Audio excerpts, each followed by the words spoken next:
हाय दोस्तों, जैसे कि दिवाली आने वाली है और दिवाली पे सबको खुशियाँ मिलती हैं और दिवाली जब आती है लोग खुशियाँ मनाते हैं। इसी तरह से आप लोग हमेशा खुश रहें और आने वाली दिवाली भी आपके लिए ढेर सारी खुशियाँ लेकर आए। और हम बात करेंगे आज ऐसे कुछ शेयरों की जो हर दिवाली पे आपको काफ़ी अच्छा रिटर्न दे और आप हमेशा खुश रहें और अपने पोर्टफोलियो को स्ट्रॉन्ग बनाएं। तो इसलिए क्या करना होता है कि कहते हैं, जब हम कभी भी स्टॉक में या शेयर्स मार्केट में जब इन्वेस्टमेंट करने जा रहे होते हैं, तो हम कुछ ऐसे शेयर सेलेक्ट करें जो हमारे जो शेयर्स हैं टेक्निकल फंडामेंटल जो है काफ़ी स्ट्रॉन्ग हो, यानी कि जो वो कंपनीज़ हैं उनका कारोबार काफ़ी अच्छा हो और वो कंपनी जो ग्रोथिंग कंपनी हो, यानी कि कंपनी क्या ग्रोथ कर रही है, स्ट्रांगली ग्रोथ कर रही है। जैसे कि आप देखते होंगे काफ़ी आपने कुछ शेयर्स पे देखो क्या है, अभी हम बात कर रहे हैं लॉन्ग टर्म की। तो लॉन्ग टर्म में क्या होता है, कुछ शेयर्स जो है लॉन्ग टर्म में अभी तक उन्होंने 5 साल के अंदर काफ़ी अच्छा रिटर्न नहीं दिया है। अगर उनमें ही हम बात करें शॉर्ट टर्म की, कि आपने 5 रुपये पे ख़रीदा शेयर और 2-3 दिन बाद वो 7 रुपये पे पहुंचा, आपने बेच दिया, फिर वो नीचे आया, फिर ख़रीदा, फिर आपने बेच दिया। तो इस तरह ये होती है आपकी शॉर्ट टर्म, मतलब 2-3 महीने आप उसको ऑब्जर्व कर रहे हो, नीचे वाले प्राइस पे उसको ख़रीद लिया और फिर आपने उसको बेच दिया। ठीक है, इसी तरह के कहते हैं बहुत लोग उन्हें क्या है, जेपी पावर की अगर हम बात करें फॉर द एग्जांपल, अगर हम समझने के लिए, तो जेपी पावर काफ़ी लोग रिकमेंड करते हैं ख़रीदने के लिए। लेकिन अगर हम बात करेंगे 5 ईयर्स की, तो 5 ईयर्स में इसने 6% का रिटर्न दिया है। ठीक है, 6% का रिटर्न दिया है। अगर हम 3 ईयर्स की बात करेंगे तो 13% का रिटर्न दिया है। और लास्ट 1 ईयर की बात करेंगे तो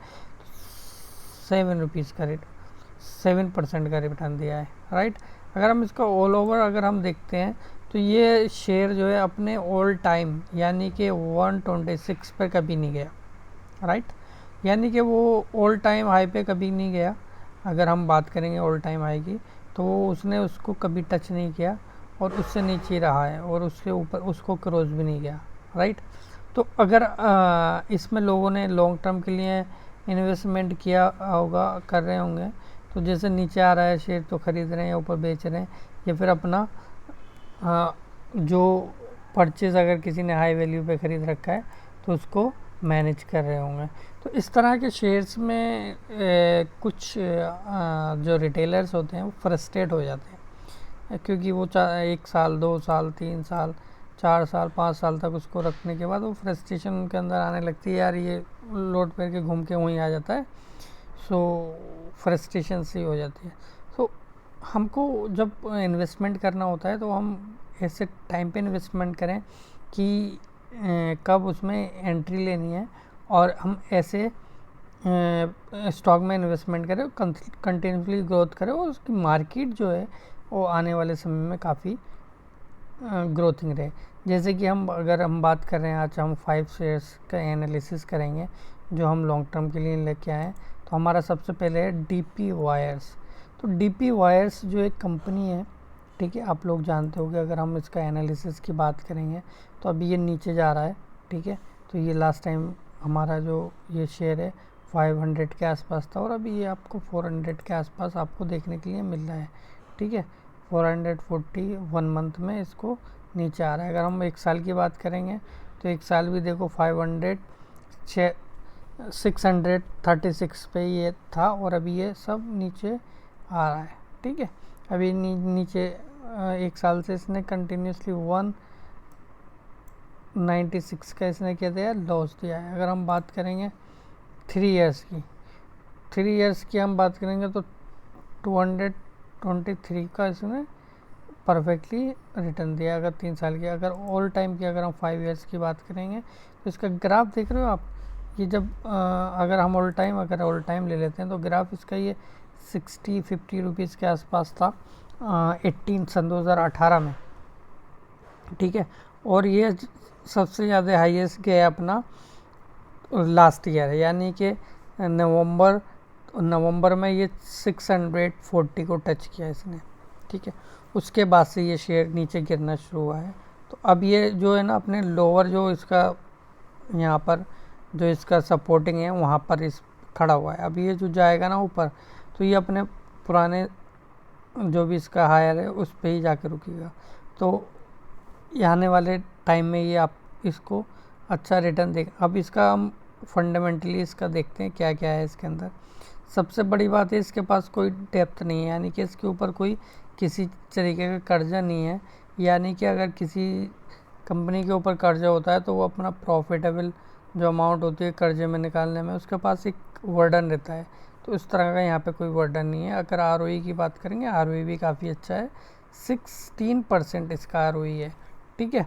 तो काफ़ी सही है। और अगर हम इसकी बात करेंगे, कंपनी भी प्रॉफिटेबल है। लास्ट टाइम में इसने कम प्रॉफिट दिया but it is a profitable company. और ये जो कंपनी है, ये कंपनी हमारी मैन्युफैक्चरिंग सप्लाई करती है स्टील वायर्स पाइप्स से रिलेटेड। और इसकी जो है ना जो काफ़ी कंट्रीज़ के अंदर एक्सपोर्ट करती है ये, ओमान, दोहा, मस्कत, श्रीलंका, ठीक है। अदर गल्फ़ कंट्रीज़ में भी ये अपना वायर्स वगैरह बेचती है, ठीक है। और इसके मेगा प्लांट्स भी हैं जो कि अपने विंड एनर्जी अपना प्रोवाइड करते हैं। तो ये काफ़ी अच्छी। और अगर हम इसमें प्रमोटर्स की अगर हम बात करें, अगर आप देख रहे हो प्रमोटर्स, अभी इसके अंदर प्रमोटर्स ने काफ़ी अच्छी होल्डिंग बना रखी है। 74% इसमें प्रमोटर्स हैं, यानी कि इसमें प्रमोटर्स काफ़ी अच्छी तादाद में। और माना जाता है जिस स्टॉक के अंदर प्रमोटर्स ज़्यादा हो वो आने वाले समय में अच्छा रिटर्न देगा। यानी कि एक ऐसी जगह पे खड़ा हुआ है कि आने वाले समय में ये अच्छा रिटर्न देने की ताकत रखता है। तो आप इस पे ये कोई बाइंग या फिर की रिकमेंडेशन नहीं है, ये सिर्फ एनालिसिस है। आप अपना एनालिसिस कर सकते हैं, ठीक है। ये कोई ऐसा नहीं है कि आप इसमें पैसा लगा दें, आप खुद इसमें एनालिसिस करें कि कंपनी क्या करती है, इसके कंपनी के कहाँ कहाँ पर ऑफिसेज हैं। क्योंकि आपको भी शेयर मार्केट में अगर आप इन्वेस्टमेंट कर रहे हो तो आपको भी नॉलेज होनी चाहिए जिस स्टॉक पे आप पैसा लगा रहे हो वो कंपनी का कारोबार कहाँ पर है, उसके ऑफिसेज कहाँ पर है, क्या काम करती है। तो इस तरह की चीज़ें आपको देखनी चाहिए before the investing any share, ठीक है। तो ये इस अगर हम बात करेंगे इसका प्रॉफिट एंड लॉस की, अगर हम बात करते हैं प्रॉफिट्स की बात करते हैं क्वार्टरली रिजल्ट्स में, अगर हम प्रॉफिट्स की बात करेंगे, ठीक है। तो इसका प्रॉफिट देखिए टाइम टू टाइम बढ़ता हुआ ये गया है, ठीक है।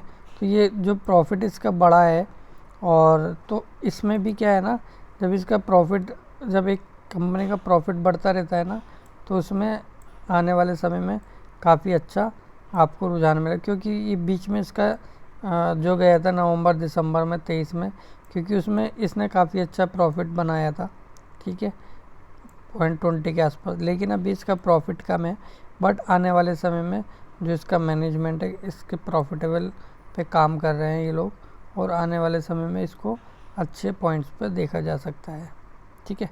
तो ये काम क्योंकि आजकल सारी चीज़ें कंस्ट्रक्शन वगैरह है, आपको स्टील वायर वगैरह आपको चाहिए वायरिंग तो आपको करनी है, ठीक है। और अगर हम बात करते हैं सेकंड शेयर जो कि हमारा फार्मेसी से रिलेटेड, बिलेक्सी फार्मास्यूटिकल, ठीक है। तो फार्मा कंपनी, आपको पता ही है जो फार्मा कंपनी है वो उन्होंने काफ़ी अच्छा रिटर्न दिया है काफ़ी टाइम से, और काफ़ी अच्छा दे रही है रिटर्न। तो ये भी एक कंपनी फार्मा की कंपनी है जो कि काफ़ी अच्छा रिटर्न इसने दिया है। अगर हम बात करते हैं इसका अभी एक साल में इसका क्या था, अभी हम बात करें ये नेक्स्ट मंथ मई की बात करेंगे, मई में अगर ये देखेंगे तो 142 यानी कि 140-42 रुपये के आसपास था मई में। अभी चल रहा है आपका अक्टूबर, ठीक है, सितंबर ही चल रहा है लेकिन अक्टूबर आने वाला है अभी, ठीक है। देखिए अगर हम बात करेंगे 20 में, ये 20 में गया था तो 162 यानी कि 200 के आसपास गया था 2000 में, ठीक है। उसके बाद ये नीचे आया, ठीक है। उसके बाद इसने टच नहीं किया, इसने हाल ही फ़िलहाल में टच किया 140, यानी कि 140 को टच करके आया, यानी कि पुराने वाले प्राइस के आसपास घूम के आया है ये, और आने वाले अब ये फिर नीचे आया है और ये अपने फिर सपोर्टिव पोर्टल पे आ गया जहाँ पे इसका सपोर्ट है, और आने वाले समय में फिर ये ऊपर की तरफ जाएगा। तो इसमें भी एनालिसिस कर सकते हैं, इसमें भी काफ़ी उतार प्रचार आ रहे हैं, क्योंकि हमको इस तरह के स्टॉक्स में एनालिसिस करना बहुत ज़रूरी है। उसी तरह के स्टॉक में हम इन्वेस्टमेंट करें जो अपने पुराने जो हाईएस्ट है उसको तोड़े या उसके आसपास पहुँचे, तो उसमें क्या होगा, आप काफ़ी अच्छा प्रॉफिट बुक कर सकते हो। ठीक है, तो अगर हम बात करेंगे इसकी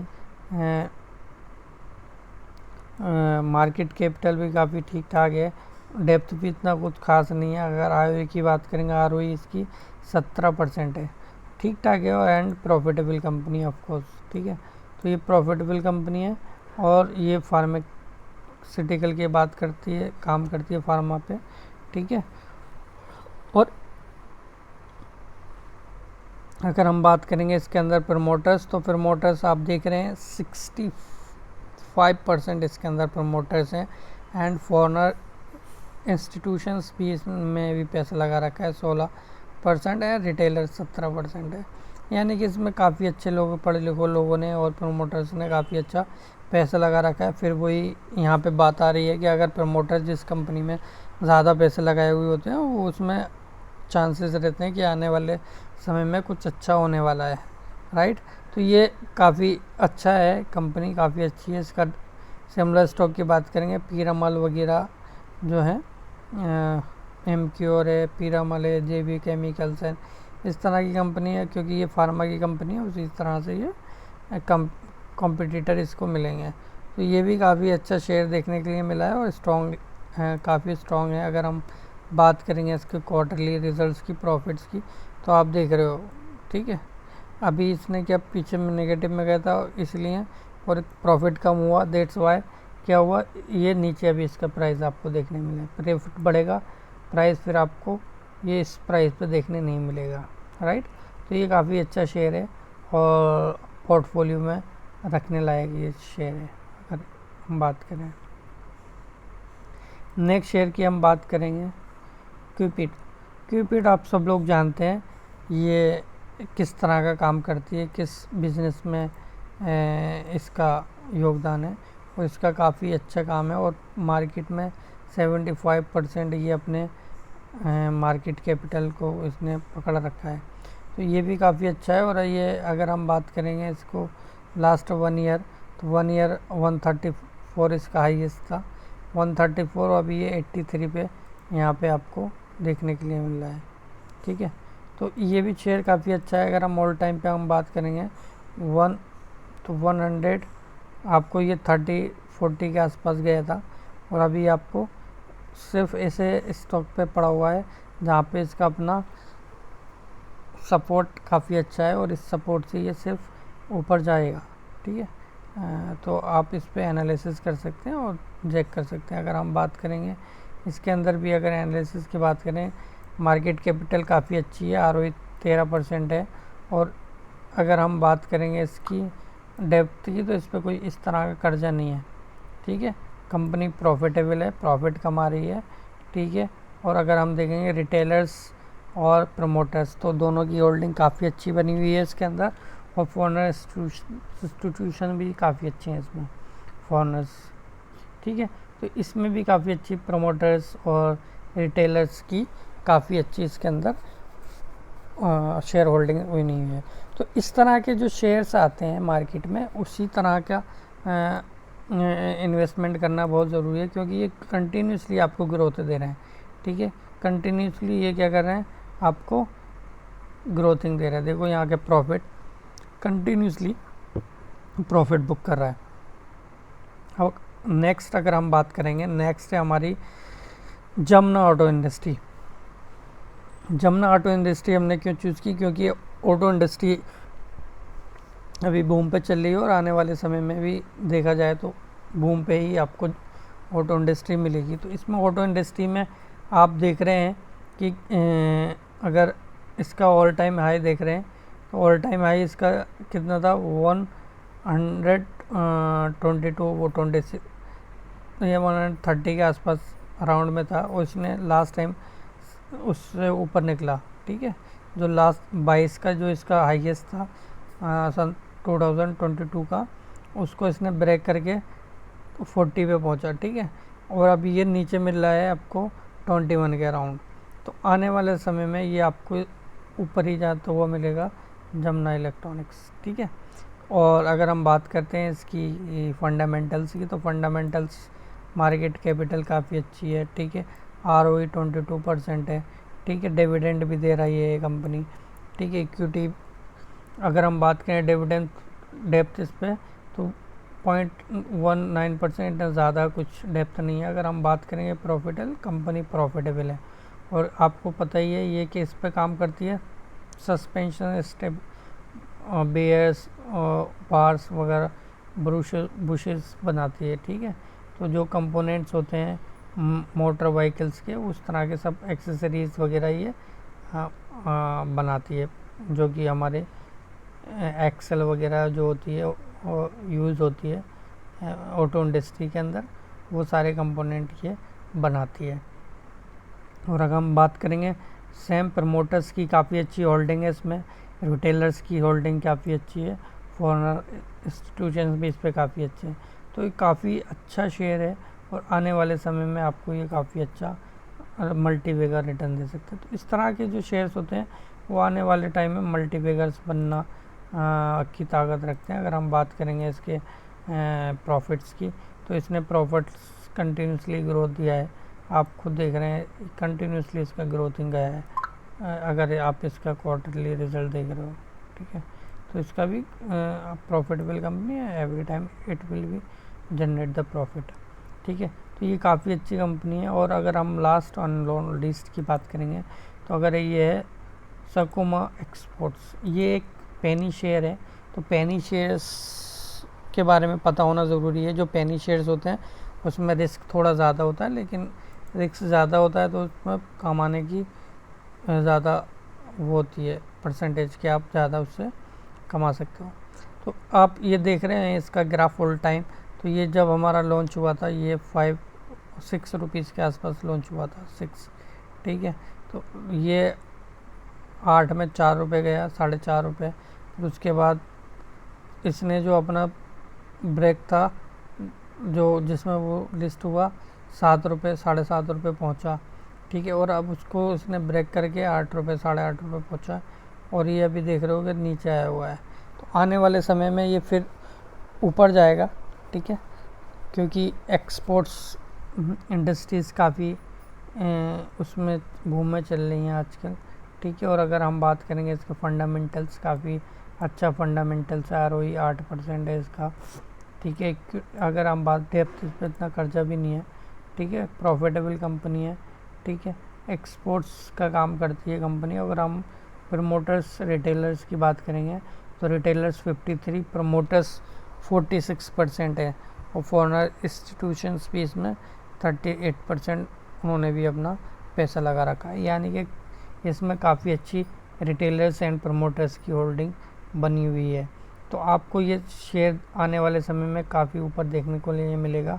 तो आप लोग अपनी इन सारे शेयर्स को वाट लिस्ट में डाल के अपने एंड से इनके ऊपर रिसर्च कर सकते हैं। आप भी सीख सकते हैं किस तरह शेयर होल्डिंग में अगर शेयर्स हैं तो उसमें कैसे पैसा लगाया जाए, और किस टाइम पे आपने एग्ज़िट लेनी है और किस टाइम पे आपने एंट्री लेनी है, वो सीखना बहुत ज़रूरी है।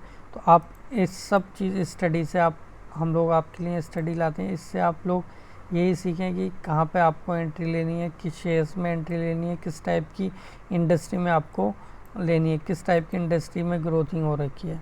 तो ये आपको सीखना और लर्न करना बहुत ज़रूरी है। ठीक है, और आने वाले समय में आपको ये काफ़ी हेल्प करेगा शेयर मार्केट के अंदर बने रहने के लिए। मिलते हैं अब नेक्स्ट वीडियो में। आपको अगर ये वीडियो अच्छा लगा होगा तो इसके लिए आप लाइक करिए, सब्सक्राइब कीजिए। मिलते हैं नेक्स्ट वीडियो में, तब तक के लिए बाय।